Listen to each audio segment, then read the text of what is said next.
Social મીડિયાના જમાનામાં સગીર બાળકોથી લઈને વૃદ્ધ તમામ ટેકનોલોજીનો વધુમાં વધુ ઉપયોગ કરી રહ્યા છે. ખાસ કરીને મોબાઈલ અથવા તો કોમ્પ્યુટર દ્વારા સોશિયલ મીડિયા સાથે જોડાયેલા રહે છે. ત્યારે સોશિયલ મીડિયા અથવા તો વિડીયો કે શોર્ટ ફિલ્મથી લોકો સુધી ઝડપથી સંદેશ પહોંચાડવામાં મદદરૂપ સાબિત થાય છે. તેથી શોર્ટ ફિલ્મ સ્પર્ધાનું આયોજન કરી વધુમાં વધુ લોકો ટ્રાફિક નિયમોના પાલન વિશે જાગૃતિ હેઠળ અમદાવાદ શહેરના ટ્રાફિક ડીસીપી સફીન હસનના સીધા સુપરવિઝન હેઠળ ટ્રાફિક નિયમ વિશે જાગૃતિ આવે અને વધુમાં વધુ લોકો તેનું પાલન કરતા થયા. ઉપરાંત માર્ગ અકસ્માતમાં થતા મૃત્યુનો આંકડો ઘટાડી શકાય તે માટે ગત 1 જૂન 2024 થી 30 જૂન 2024 દરમિયાન એક મહિના માટે સ્પર્ધાનું આયોજન કરાયું છે. ગુજરાત સહિત દેશભરમાં જે પ્રકારે માર્ગ અકસ્માતના કિસ્સાઓમાં સતત વધારો થઈ રહ્યો છે તેને ધ્યાનમાં રાખી અમદાવાદ શહેર ટ્રાફિક પોલીસે નાગરિકોમાં ટ્રાફિક નિયમોના પાલન અંગે જાગૃતિ ફેલાવવા 1 જૂનથી 30 જૂન 2024 દરમિયાન શોર્ટ ફિલ્મનું સ્પર્ધાનું આયોજન કર્યું છે. આ કાર્યક્રમમાં ગૃહ રાજ્યમંત્રી હર્ષ સંઘવીએ ટ્રાફિક નિયમ ભંગ સામે ગુજરાત પોલીસને રાજ્યમાં 335 દિવસ પોલીસ ડ્રાઇવિંગ ચલાવો અને રોંગ સાઇડ વાહન ચલાવતા, ઓવર સ્પીડિંગ વાહન ચલાવતા તેમજ રોડને રેસિંગ ટ્રેક સમજતા લોકોને દંડ ફટકારવાને બદલે સીધા જેલ ભેગા કરો. હાથમાં 10 દિવસ પાર્ટી પકડશે, બધું સરખું થઈ જશે. આ કાર્યમાં ગૃહ રાજ્યમંત્રી હર્ષ સંઘવીએ ટ્રાફિક નિયમ ભંગ સામે ગુજરાત પોલીસને રાજ્યમાં 365 દિવસ પોલીસ ડ્રાઇવ ચલાવો તેવું કહ્યું હતું. રોંગ સાઇડ વાહન ચલાવતા, ઓવર સ્પીડિંગ વાહન ચલાવતા તેમજ રોડને રેસિંગ ટ્રેક સમજતા લોકોને દંડ ફટકારવાને બદલે સીધા જેલ ભેગા કરો અને હાથમાં 10 દિવસ પાર્ટી પકડશો તો બધું સરખું થઈ જશે તેવું જણાવ્યું હતું. આ ટ્રાફિક અવેરનેસ માટે અમદાવાદ ટ્રાફિક પોલીસ દ્વારા એક કોમ્પિટિશનનો આયોજન કરવામાં આવેલો, જેમાં 1 જૂનથી 30 જૂન સુધી આ ઓપન હતું કે કોઈ પણ શોર્ટ ફિલ્મ બનાવીને મોકલી શકે.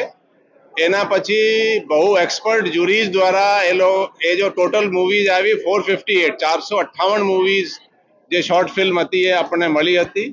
આ શોર્ટ ફિલ્મના પછી સ્ક્રુટની કરવામાં આવ્યો નિષ્ણાંતો દ્વારા, જે એક્સપર્ટ છે એ જ્યુરી દ્વારા, અને એ 3 તબક્કામાં કરવામાં આવ્યા. અને આજે માનનીય ગૃહ રાજ્યમંત્રી શ્રી હર્ષ સંઘવી સાહેબ દ્વારા આજે લોકોને ઇનામ આપવામાં આવ્યા છે. અને એ જે મૂવીઝ હતી, જોઈએ તો મેઇન વસ્તુઓ જે છે કે લોકો હેલ્મેટ પહેરે, સીટ બેલ્ટ લગાડે, ટ્રાફિક નિયમોનું પાલન કરે. આ જે એ થીમ હતું બધાનો, તો આનાથી ટ્રાફિકના અવેરનેસ પણ થશે. અને આ જે મૂવીઝ છે, અમે થિયેટર્સ વગેરેને પણ સૂચના આપીએ કે જે આ મૂવીઝ છે એ બધા આ ઇન્ટરવલ વગેરેમાં બતાવવામાં આવે.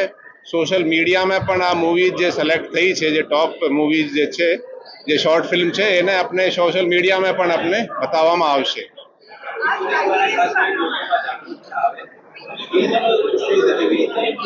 ના, એ જાગૃતતા આવે. શોર્ટ ફિલ્મ જે સિલેક્ટ થઈ છે, જે ટોપ 10 છે, એને આપણે થિયેટરોમાં બતાવવામાં આવશે. અને પછી સ્કૂલોમાં જઈ જે ટ્રાફિકની અવેરનેસ છે એમાં પણ એનો ઉપયોગ થશે.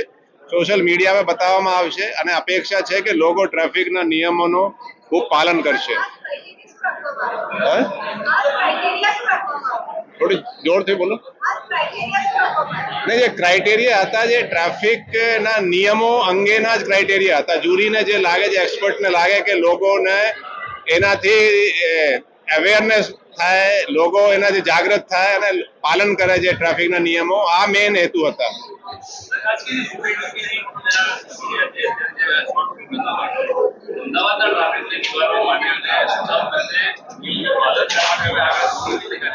હવે આજે તમે આંકડા પણ જોયા હશે કે ચાલુ વર્ષે 11 મહિનામાં ગયા વર્ષના 11 મહિના કરતા 121 ડેથ ઓછી થઈ છે એક્સિડન્ટ્સમાં, રોડ એક્સિડન્ટ્સમાં.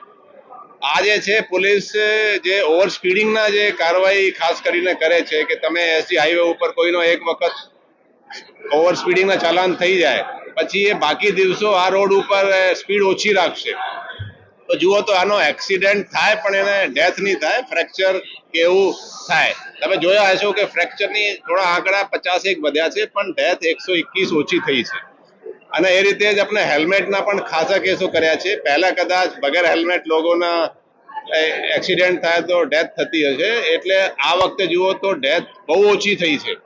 તો ટ્રાફિકમાં હેલ્મેટના પણ જે એન્ફોર્સમેન્ટથી જે લોકો પાલન કરતા થયા છે, હેલ્મેટ પણ વધારે પહેરી રહ્યા છે, લોકો જે સ્પીડના જે લિમિટ છે એનો પણ પાલન કરી રહ્યા છે. રોંગ સાઈડની જે છે એની પણ આપણે ખાસા કેસો કર્યા છે. રોંગ સાઈડમાં ઓછા એવું મારું માનવું છે કે ઓછા લોકો હવે ચલાવતા હશે અને જે વચ્ચે વચ્ચે કટ હતા એ પણ આપણે ખાસા બંધ કર્યા છે. એમાં પહેલા બહુ એક્સિડન્ટ થતા હતા. ટૂંકમાં પોલીસે ખાસી મહેનત કરીને આ ટ્રાફિકની કામગીરી કરી છે, જેના કારણથી રિઝલ્ટ પણ બહુ સારા આવ્યા છે. સર, ખાસ તો આજે ગૃહમંત્રીએ વધુ કડક ખાતે કાર્યવાહી કરવા માટે કહ્યું છે. તેના માટે કયા પ્રકારની કાર્યવાહી કરવા? નહીં, આજે માનનીય ગૃહમંત્રીશ્રીએ જે સૂચના આપી છે, પોલીસ છે ટ્રાફિકની ઓર વધારે કડકાઈથી કાર્યવાહી કરશે અને એનો જે નિયમ છે ટ્રાફિકના એના ખૂબ સ્ટ્રોંગલી એન્ફોર્સ કરાવશે. સૌથી મોટો સવાલ એસજી હાઈવે અને આસપાસના જે વિસ્તાર છે ત્યાં જે સિટીમાં જે ટ્રાફિક હાઈવે પર મર્જ થાય છે અથવા તો હાઈવેમાંથી સિટીમાં જાય છે એ જગ્યાએ ઘણી જગ્યાએ રોડ એન્જિનિયરિંગના સુધારાની આવશ્યકતા હોવાની એ દિશામાં કઈ રીતે કાર્યવાહી કરશે? સાથે જંકશન્સ છે એ જંકશન્સ ઉપર કાર્યવાહી કરશે. કારણ કે સવારમાં તમારી જે ખબર છે એવા વાહનો પણ પાર્ક થતા હોય છે જે ખરેખર તેમના પાર્કિંગ ઉપર થતી હોય રિક્ષા ચાલકોને देखो જે ટ્રાફિક જે કામગીરી છે એમાં એન્જિનિયરિંગનો બહુ મોટો ફાળો છે.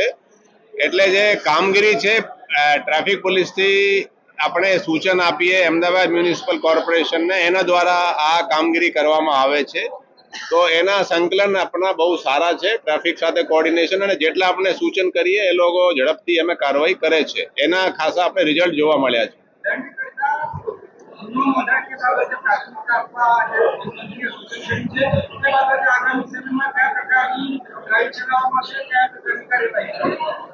જુઓ, આજે અમુક જગ્યાએ જાહેરનામા પણ છે, વન વે મેં તમે ચાલો બીજી રોંગ સાઈડથી તો એમાં પણ પોલીસ એફઆઈઆર કરી શકે. ઓવર સ્પીડિંગના આપણે ચાલાણ પણ થાય અને રોંગ સાઈડથી તમે સ્પીડથી નીકળો તો એમાં એફઆઈઆર પણ થાય. તો આપણે જે રીતે સૂચન આપ્યા છે એનું પાલન કરવામાં આવશે અને સ્ટ્રોંગલી પોલીસ કાર્યવાહી કરશે. Reporter Rakesh Kumar Yadav, Janadesh news, Ahmedabad.